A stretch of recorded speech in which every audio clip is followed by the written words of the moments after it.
Əvvəl ənənə başqa idi, indi tamam başqa. Tarixən xalq olaraq dişi və yaşı az quzuların kəsilməsinə münasibət bir mənalı idi. Axı hər şeydən əvvəl körpə quzunu kəsməyə qıymazdılar. O quzu da böyüyüb, çoxalıb sahibinin böyük sürüsünə çevrilərdi. Amma indi təəssüf ki, mənzərə fərqlidir.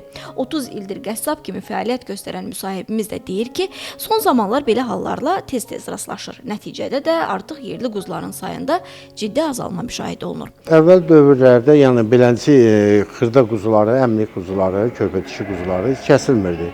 Məsəl üçün restoranlarda gedirdik, kebabxanalarda çörək yeməyə. Heç bir yerdə elə bir ki 8-10 kiloluq quzunun ətindən kebab görmürdük. Biz 17-18 kiloluq quzuların ətinə gördük kebabı.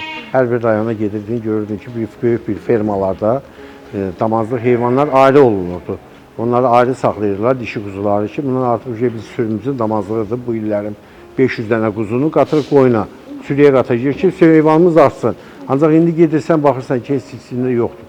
Yəni artıq damazlıq heyvanların kökü kəsilir. İl və il baxırsan ki, heyvanların sortu dəyişir və yerli Qarabağlı quzuları artıq əl-ayağı çəkilir.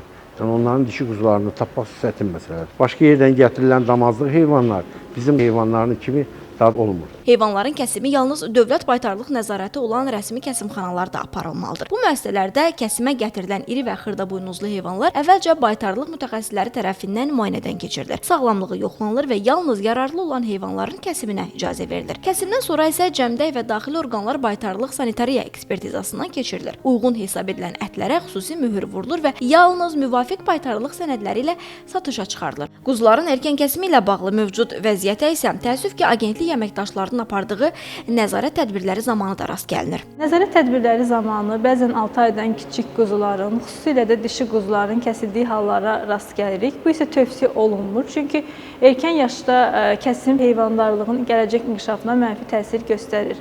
Belə ki, bu yaşda heyvanların əzələ və piy toxumaları tam formalaşmadığı üçün ətin qidalıq dəyəri aşağı olur. Eyni zamanda dişi quzuların erkən kəsilməsi gələcəkdə nəsil artımını azaldır və genofondun zəifləməsinə səbəb olur. Ona görə də həm istehlakçıların sağlamlığı, həm də heyvandarlığın davamlı inkişafı baxımından erkən kəsimin qarşısının alınması vacibdir. Qeyd eləyək ki, son dövrlərdə respublikamızda qara malın 6-9 aylıq, qoyunların isə 3-5 aylıq yaşda kəsimin aparılması adi hal olub. Bu da hər iki növə aid heyvanların məhsuldarlıq potensialını tam istifadə edilmədən təsərrüfatdan çıxarılması, yekunda isə məhsuldar heyvanların ümumi sayının azalması və istehsalın aşağı düşməsi ilə nəticələnir. Bu məqsədlə iri və xırdabuynuzlu heyvanların erkən yaşda kəsilməsinin qarşısının alınması istiqamətində Azərbaycan Qida Təhlükəsizliyi Agentliyi erkən kəsimə son adlı maarifləndirmə tədbirlərinə start verib.